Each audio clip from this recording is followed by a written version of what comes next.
When the Falklands War began, almost everyone was certain of one thing. British naval power would impose its will within a matter of days. Modern aircraft carriers, state-of-the-art destroyers, radars, missiles, experience. Facing them, a South American Air Force with older aircraft, fewer resources, and pilots who knew that every sortie could be their last. But the South Atlantic does not always obey logic. In early May 1982, the sea was covered in fog, rain, and wind. The islands seemed like a scene frozen in time, and while British fleets patrolled with confidence, something was beginning to take shape hundreds of kilometers away, at Argentine bases swept by the cold. It was not a major attack, not a massive offensive. It was a gamble. A handful of men, aircraft flying at their absolute limit, nearly skimming the water, a new weapon never before tested in real combat, and an order that left no room for doubt. 2 days earlier, the sinking of an Argentine vessel had shifted the pulse of the war. From that moment on, nothing would ever be the same. The retaliation was not just expected, it was inevitable. Out in the ocean, a British destroyer was carrying out its mission, unaware that it had become the center of everyone's attention. Its crew saw nothing unusual on the radars. No clear alerts, no obvious signs of danger. Only sea, only fog, only routine. Until, from the low gray horizon, something invisible shattered the calm. Because that day the war would not be decided by cannons or great fleets in open battle, but by seconds, by silence, and by a missile no one expected to see coming.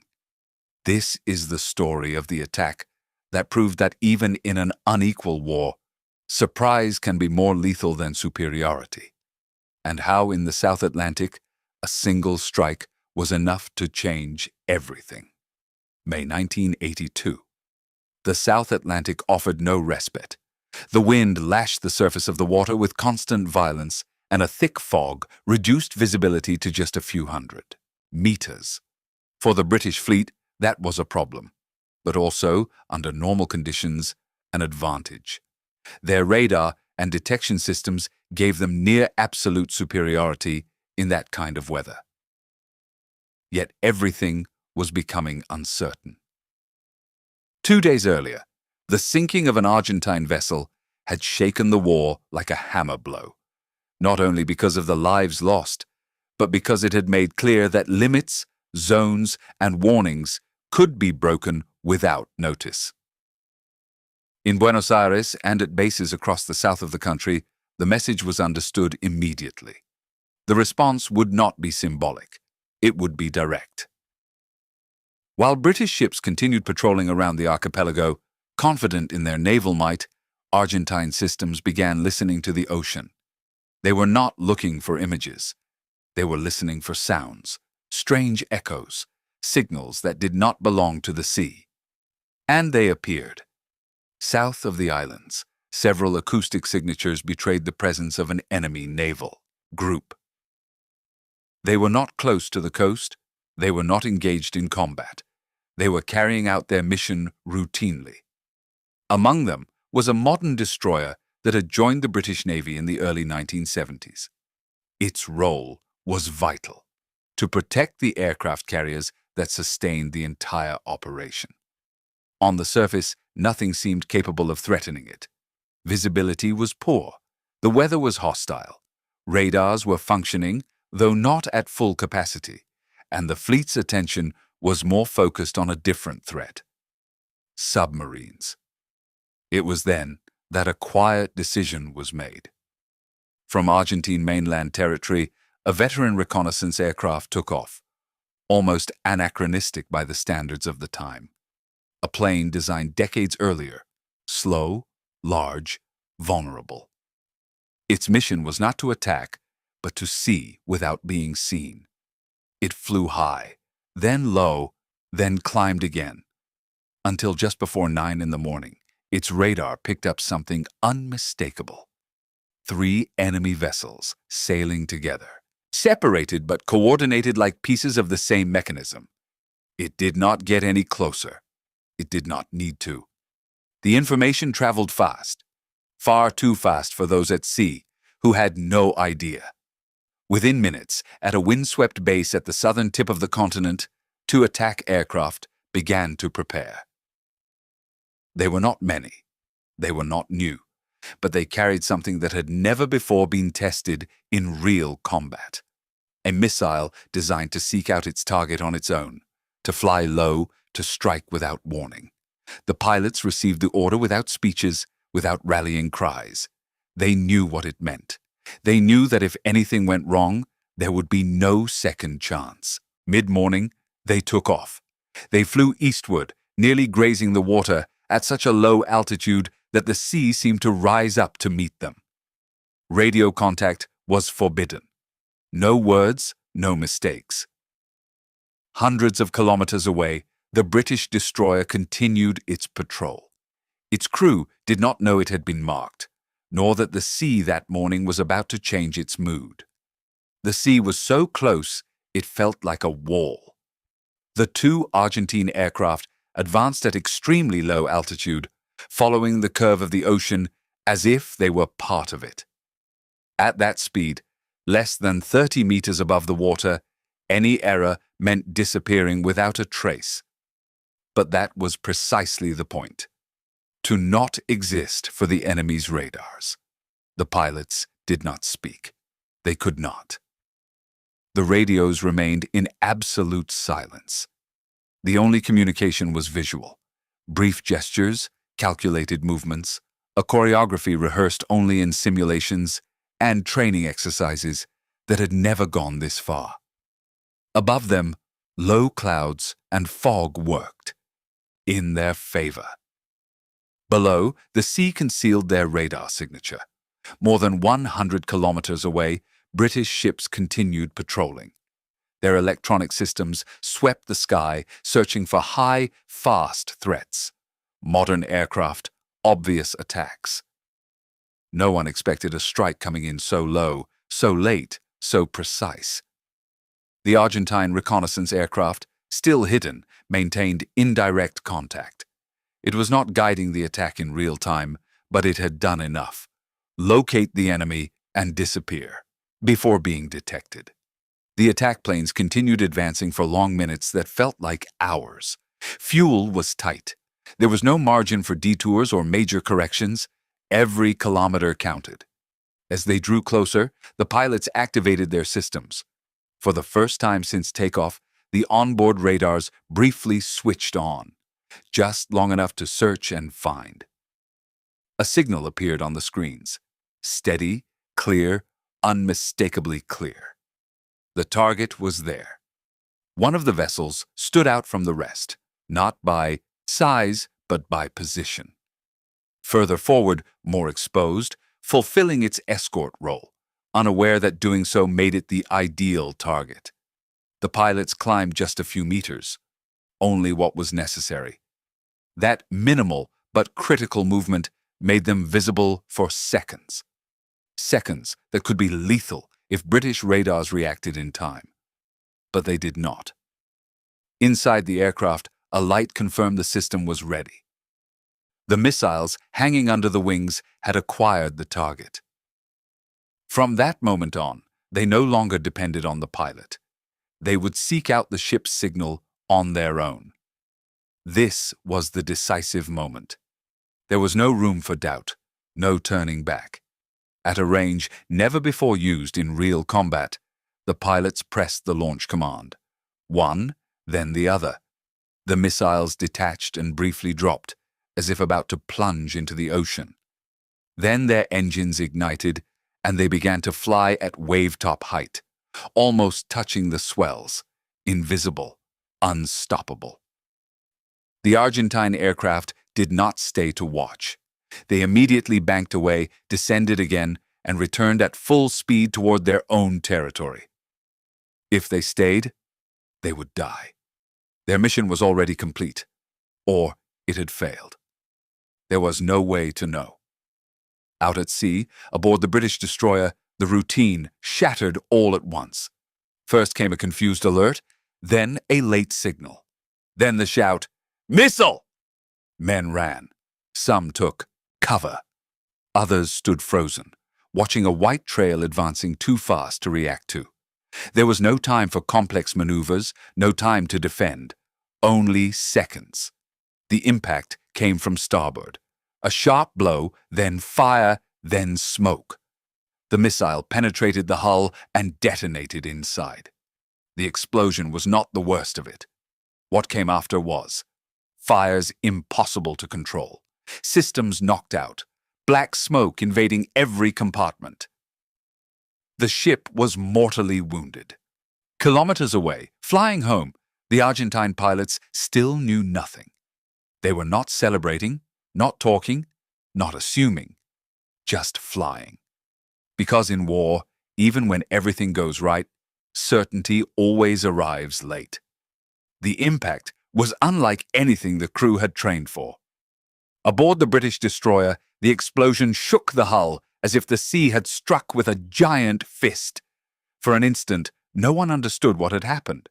There was no obvious external detonation, no clear warning, only a brutal shudder, and then darkness.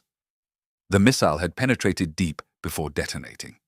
Inside the ship, the corridors filled with thick, black smoke almost immediately. The electrical system failed. The lights went out. The water pumps stopped working. What had been designed to withstand conventional damage now faced a different enemy: fire. Disoriented men groped their way forward. Others were trapped in compartments that filled with smoke within seconds. Some died without ever seeing a flame, suffocated before they could understand what was happening.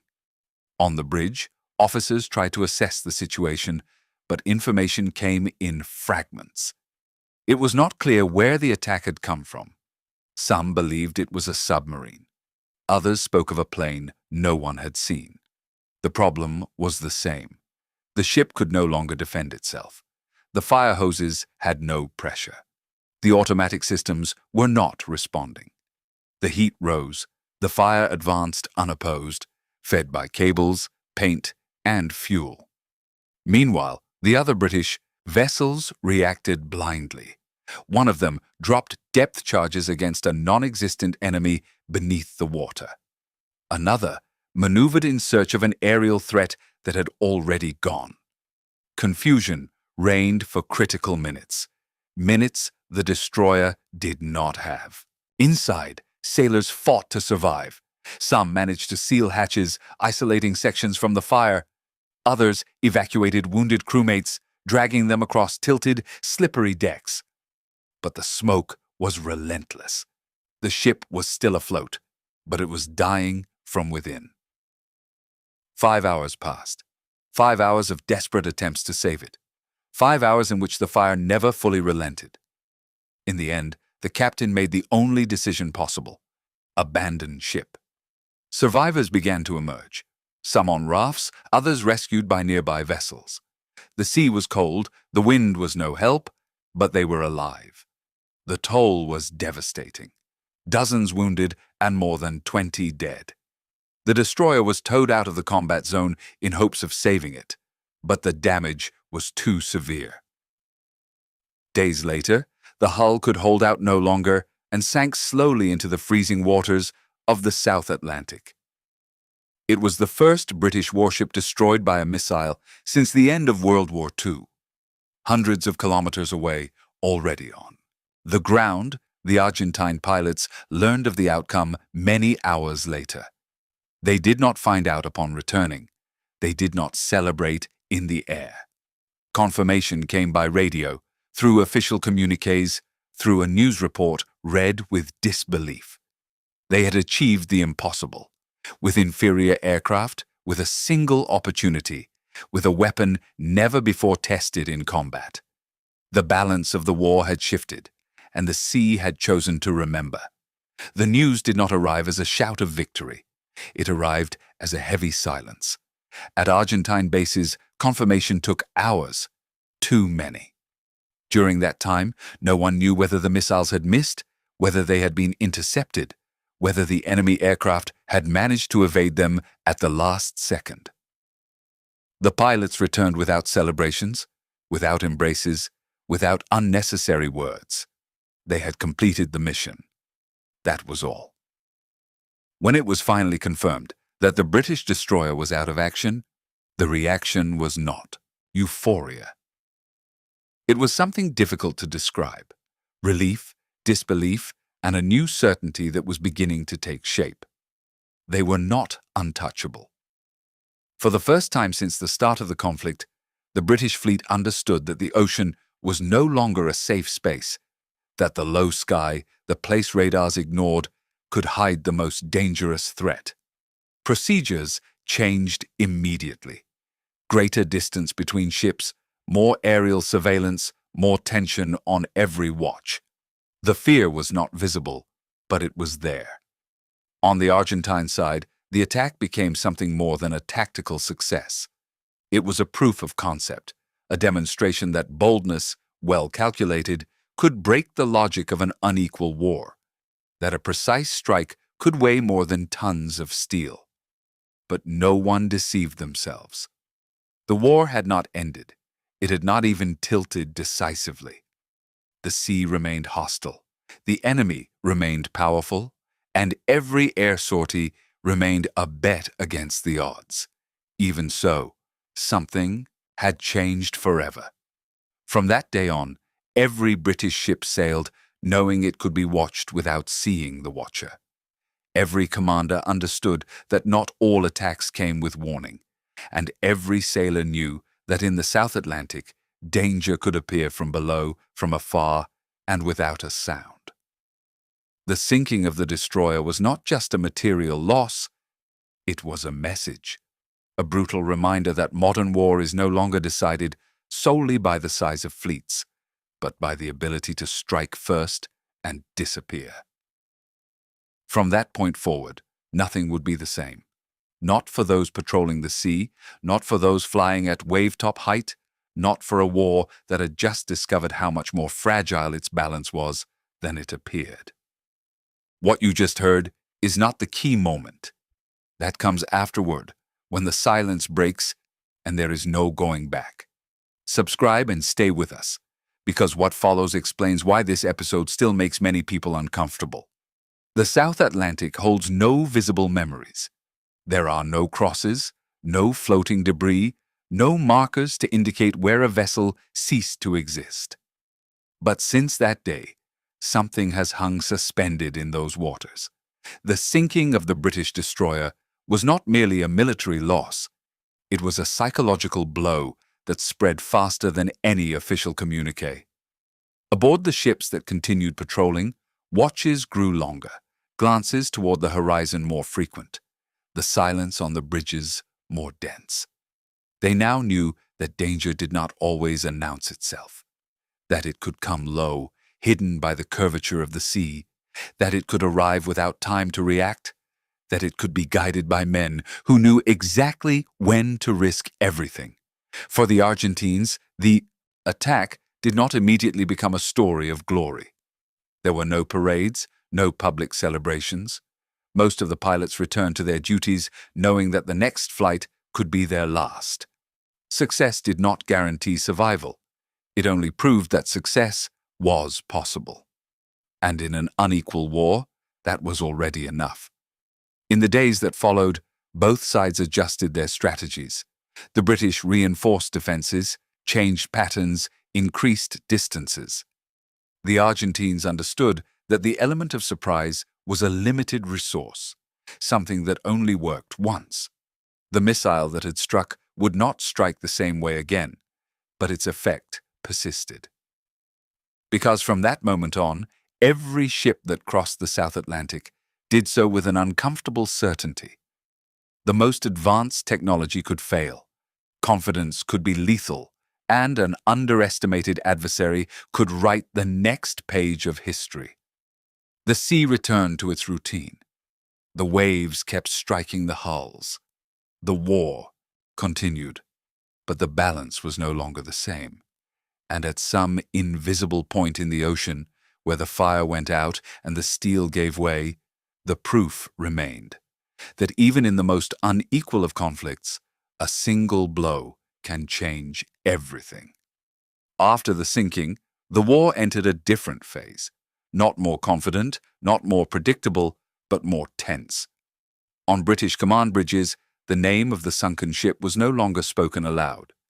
It did not need to be. A tense pause was enough whenever the radars showed a low echo or when the weather closed the horizon with fog. Every officer knew the sea could hide more than it revealed. At Argentine bases, the mission began to transform into memory. Not as a celebration, but as a point of reference. Something that had happened once, under very precise conditions, and that could not be repeated without paying an even greater price. The pilots kept flying, the sailors kept patrolling, the war kept collecting its toll. But the psychological balance had shifted. Before, the British fleet had dominated the sea with the certainty of superiority. Afterward, it did so with caution. Before, the Argentines had fought knowing they were outmatched. Afterward, they fought knowing they could inflict wounds. That shift does not appear on maps or in official reports. It is not measured in tons sunk or kilometers gained. It is measured in slower decisions, in more careful orders, in seconds of hesitation that had not existed before. The missile did not only pierce a hull, it pierced an idea. The idea that modern war is decided solely by who has the most resources. The idea that technology eliminates risk. The idea that the adversary will always behave as expected.